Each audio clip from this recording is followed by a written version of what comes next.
This is the CFF Sites Week 13 show. I am your host, Joe DeSalvo. And look, Week 13 is here. And if you have followed the website, if you have followed my shows over the years, you know that I consider the second to last week of the college fantasy football season, the money week. This is the week of the semifinals. In order to play for a championship, you have to get to the championship. And so here's what I say. I always go all in on the second to last week of the season, the semifinal week of the season, whatever you need to do, whatever adjustments you need to make on your roster, even if it comes at the expense of releasing a player that could come back to haunt you in week 14 in the championship. You have to do what you can to survive and advance. Because remember, in leagues, and this is why I say the money league, this is the money week, because in most college fantasy football leagues, the prize pool is weighed heavily to first and second place. So if you want one of those top two spots, you've got to do everything you can do to put yourself in a position to get there. And then from there, when it's championship week, you do what you need to do. You hit the waiver wire, but you're already guaranteed second place. And then from there, you just shoot from the hip with the waiver wire or those 1 week wonders. Try to find those 1 week gems. And I know you build your rosters all year. That's the reason why most of you have gotten to this point. But this is where you have to go all in. You go for broke. You push your chips in the middle of the table. Week 13 is here. Semifinal week, the money week. So with that being said, there's a lot going on. Here's what I would tell you is going to happen. This is going to be the last show that I do for the regular season. The last week of the season is a very short week, holiday week, week of Thanksgiving. What I'll be doing is working through the weekend, trying to get the projections and the rankings up for you guys Monday, Tuesday, and then by Wednesday, everything should be up on the site. The only thing that we'll have to get up at the week's end is going to be Mike, my man, Mike Bainbridge. He just turns out some of the best DFS content you're going to find. He is at it again, having another good year.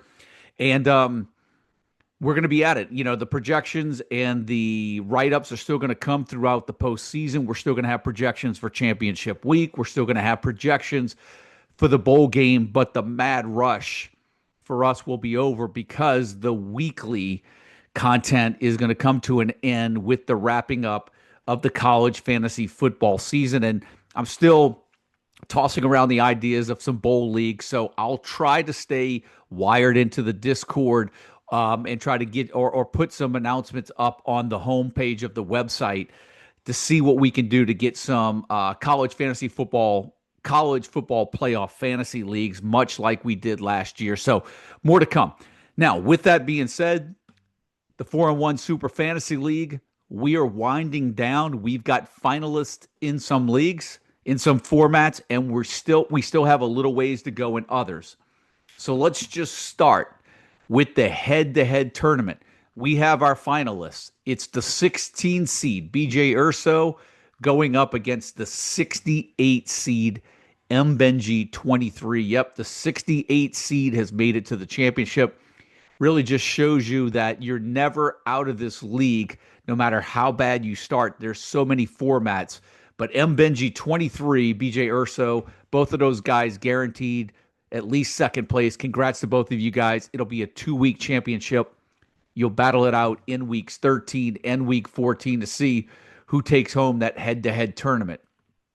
In the two halves tournament, we have a second half champion. B. Sitka, the 8th seed, is now in the championship. He'll play CP McCon, who made it out of the first half tournament when there was no seeding. That was a random tournament. So CP McConn's been waiting since the middle of the year to find out who his opponent is, and it's going to be Biesetka. And those two guys, congratulations, battling it out for the championship. It's going to be a 2-week championship, but you guys guaranteed second place. Those are your top two in that tournament. In the Eliminator now, we still have 8 teams remaining. After this week, we'll be down to 4. Those 4 will battle it out in week 14 for first and second place. Those 8 teams remaining right now: BJ Urso, Blackbeard's Delight, Huff's Fighting Irish, Benji 23, ND Base 2001, Rand University, Rebel Nut, and Tri-Spoke. A lot of familiar names, a lot of names that have been playing in this league for a long time are in that final eight. Good luck to you eight, and trying to advance to get to the championship in the eliminator. And then when we look at the total points, who has done the best in this league all season long? It's a close one. ND Base 2001 leads Rebel Nut by 3 points in the overall standings. In third place, B Sitka. Number four, M Benji, 23. Number five, Joe Chimo. Number six, Joe Haddix. And number seven, Rand University. Why did I go seven deep? Well, all seven of those guys are within 100 points of one another with 2 weeks to go. It's still anyone's game. And I think anyone in within 100 points has a legitimate shot to make a run. You may have to change it up a little bit. You may have to go contrarian with your lineups. But anybody in the top seven right now still has a shot for first place in the 4-1 Super Fantasy League.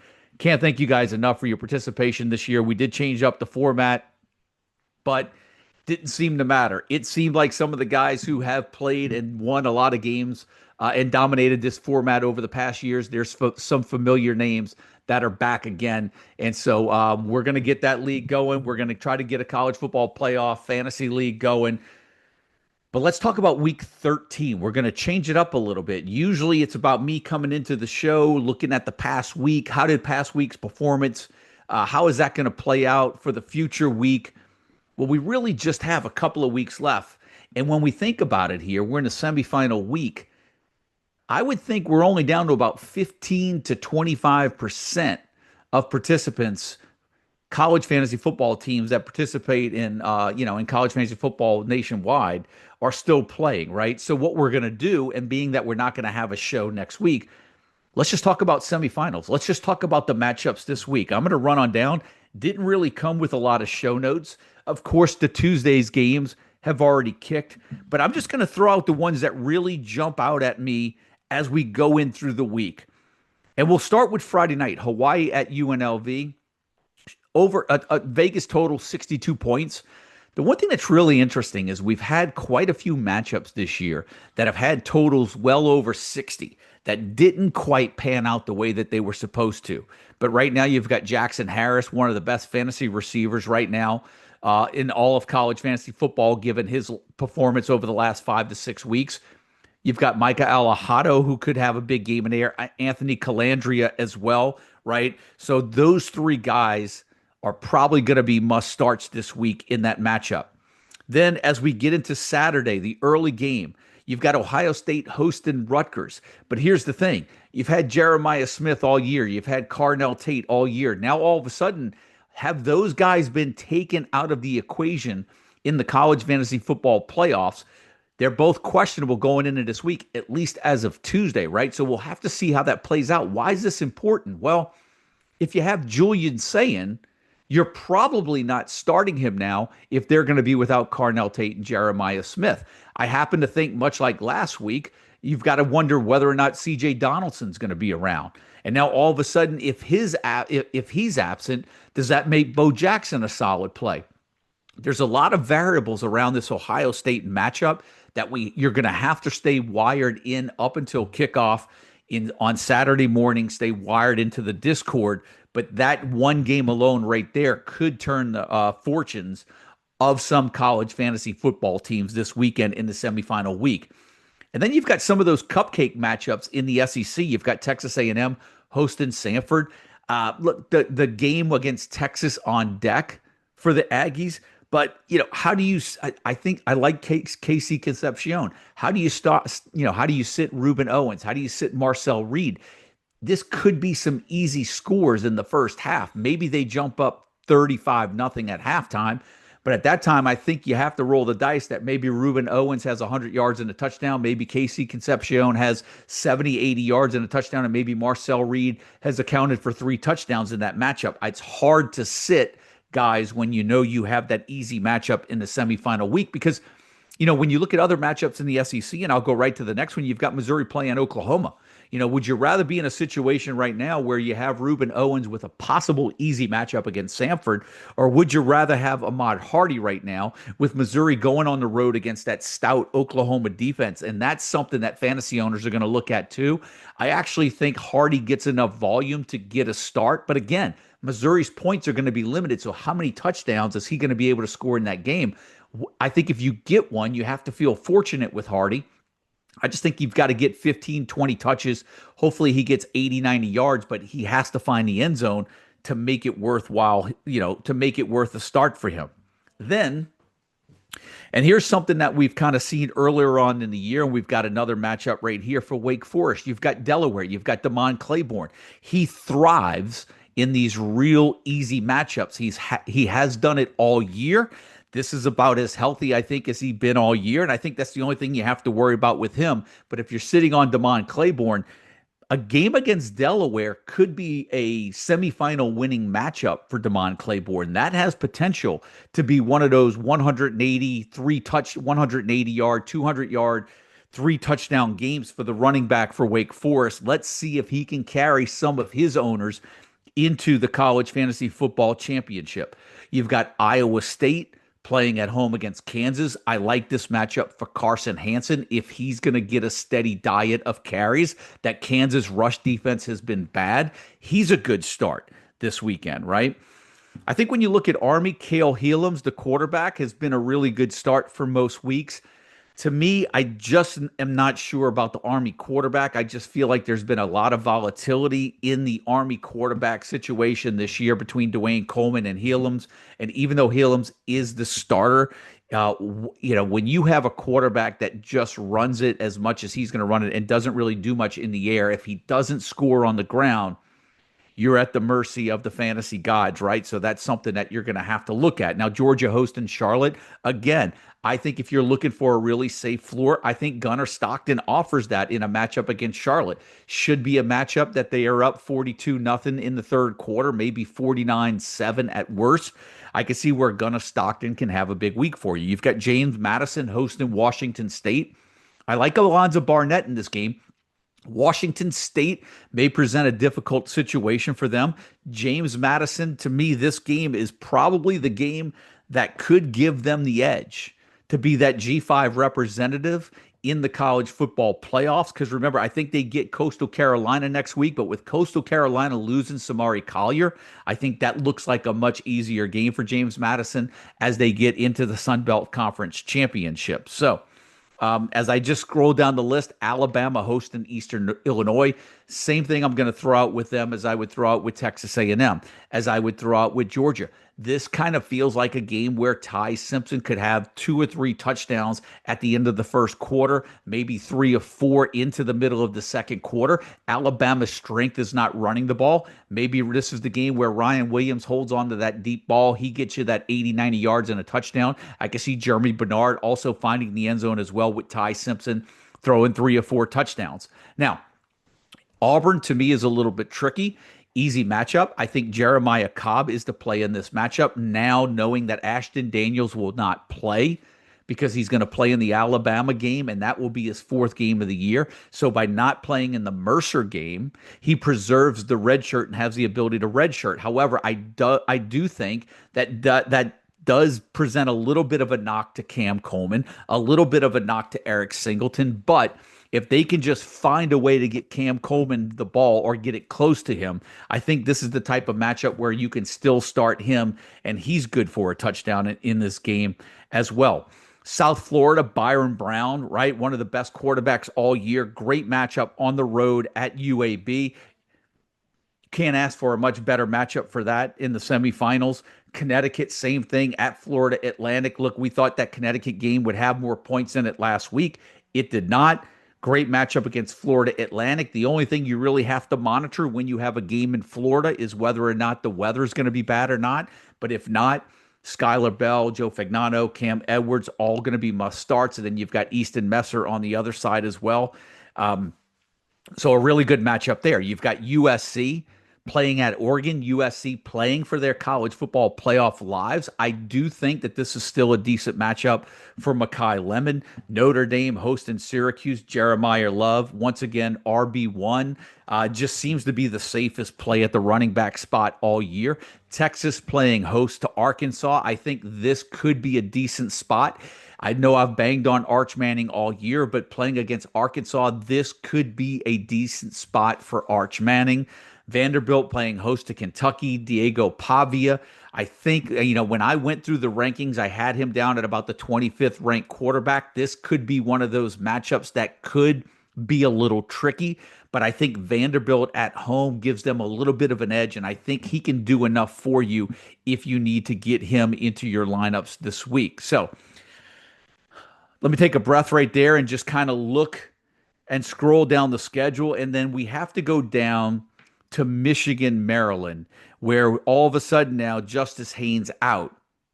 You know, Jordan Marshall, what's the deal? Is he going to be able to play? I think you almost have to anticipate that he may not play in this game, right? And then all of a sudden now, you're probably looking at Bryson Cudzall. I think that's how you said, like, we're down to running back three at Michigan.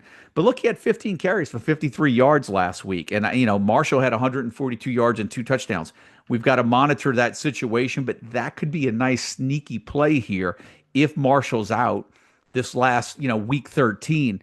That could be a sneaky play at the running back spot. And I would assume most of you guys that have Jordan Marshall at this point have already picked him up. Now, Coastal Carolina playing at South Carolina. Why is this game significant?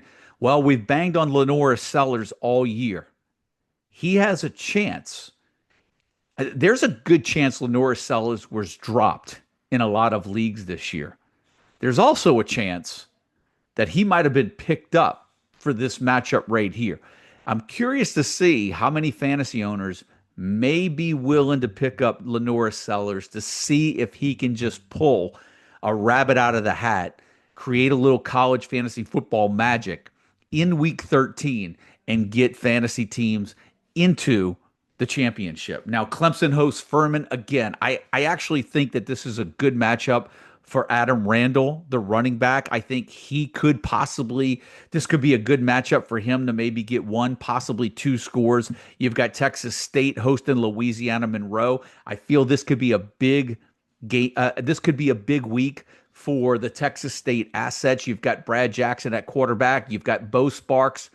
You've got Dawn at wide receiver as well, who's had a few good weeks in a row as well. You've got Lincoln Pear, who's almost good for a touchdown every week.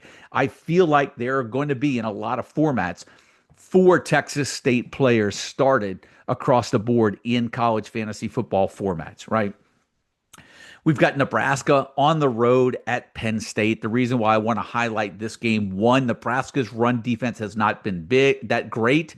Last week, I predicted that Katron Allen would get back on the train. He did that. I think this presents a good matchup for him against that Nebraska run defense. And I think it's going to be a challenge for Emmett Johnson and that Nebraska offense on the road at Penn State. The one thing that makes me feel a little encouraged about starting Emmett Johnson, though, is that he's just going to get so many touches that you feel like he's due 20-plus touches in this game between rushing and receiving, that I feel like he's going to do enough to possibly top the century mark for scrimmage yards and score a touchdown. Air Force, Liam Zarka lost for the year. Big loss for fantasy owners that had that quarterback. Liam Zarka has been so good all season long. Gone now, I think, with a hand or an arm injury. He'll be gone for this week and into next week as well. North Texas, it, our fantasy owner is going to be willing to roll the dice on Drew Mestemaker at quarterback, knowing that Caleb Hawkins has been an absolute TD machine over the last couple of weeks. He's the absolute must start. I think Wyatt Young is an absolute must start as well. But Mestemaker probably on the fence for some of you guys trying to set your college fantasy football lineups. Cal playing at Stanford. Kendrick Raphael has been one of the best, more consistent fantasy running backs. Even though he hasn't been exploding for big yards, he's been very consistent in finding the end zone. perhaps this could be a big week for him. They play at Stanford. Not a good Stanford team, not a good Stanford defense. Could this be a week that a player like Raphael carries his owners to the fantasy playoffs as well? LSU hosting Western Kentucky. Again, easy matchup here. Had somebody reach out last week, is it worth jumping on Harlem Berry at running back? I was a little concerned. I just don't see a lot of heavy workload right there. For me, LSU is just a total stay off. You've got BYU playing at Cincinnati, big matchup there for BYU, and I do think Bear, Backmeyer, LJ Martin are must plays for BYU. The question is are fantasy owners going to take a chance on Brendan Sorsby against that BYU defense? You have Arizona State as we wind down the West Coast games and the week 13 slate. Arizona State traveling to Colorado. And look, Jeff Sims has not been the greatest quarterback over the last few years. But when you look at this matchup on the road at Colorado, how many of us were sitting in week 1 or week 2 thinking, man, Jeff Sims is going to get a chance at Colorado. He's getting a lot of carries in that offense. There's a possibility that Jeff Sims ends up in a lot of fantasy lineups on teams that get to the college fantasy football championship in their leagues. And that's something that we wouldn't have thought 10 weeks ago, 11 weeks ago, even at the start of the season. But I can see Jeff Sims having a big week at Colorado and having a monster game and carry teams into the playoffs. Washington, I think we need to pause there for a second. Jonah Coleman, Denzel Boston, question marks surrounding their availability. And this one scares me a little bit because I feel Coleman may be ready to play, but how much will he get? This is a real tough one. I think it really depends on how desperate you are and how deep you are at running back. We've got to monitor that situation. But here's the sticking point with this one. It's a 9:30 kick. Most people have to have their lineups baked in earlier, or the only way I feel you can possibly wait is one, if you play with an auto subsystem, or two, if you have Coleman and Muhammad at running back, because then you can slide one in late depending on what news you get. But worst case scenario, they both play, they both split carries, and then you're kind of stuck. My advice would be if we don't get any clarity by Friday or early Saturday, you may want to attach your hitch to the player that's a safer option that's going to get a heavier utilization rate in their offense, as you don't want to risk your college fantasy football lives on Jonah Coleman if he's only going to get 8 carries, right? And then as we end the night in week 13, it will be really interesting to see how many fantasy owners are going to put their hopes into that San Jose State offense after that debacle last week where it was supposed to be a high scoring game. We didn't get that. San Jose State only scored 10 points against Nevada. They had only scored 16 the week before against Air Force. The San Jose State offense is in a tailspin. I don't even necessarily feel against San Diego State's defense that Danny Scudero is even a safe play now. I think if you've got San Jose State assets, you have a real decision to make going into that late matchup, because I think the best option in that game is to have Lucky Sutton, the running back San Diego State.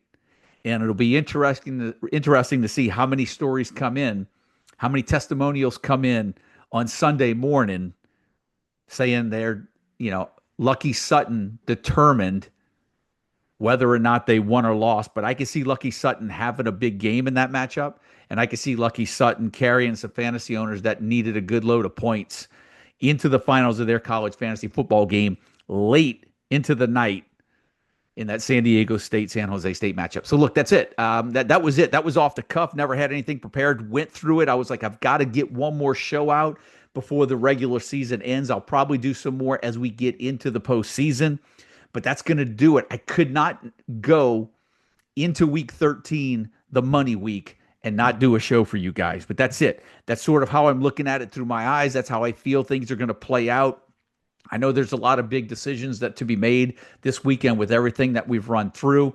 Make sure you're wired into the Discord this weekend with all the injury news, especially early. I feel the time to be in there is before 11 o'clock and before the 2:30 kicks, or 12, or 3:30, depending on your time zone. Because once when we get into the late hours, most of the lineups are already set. But I can only imagine how many people are going to be holding on to information for Jonah Coleman on Denzel Boston. But that's it. Week 13's here. The money week's here. It's been a tremendous season. I want to thank everyone for their support. It's been good. It's been bad. We've had hits. We've had misses. That's every year. It's college fantasy football. With all the names that I just mentioned, though, there's one thing that never changes. Waiver wire, most of the time, wins college fantasy football leagues, and it's never been it's not different this year. That's held true.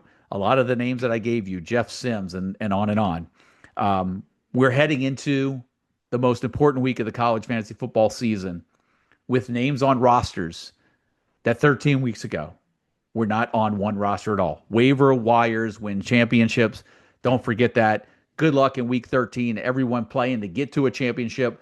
Good luck to everyone playing in the 4-1 Super Fantasy League. You'll see me in a few weeks. Till then.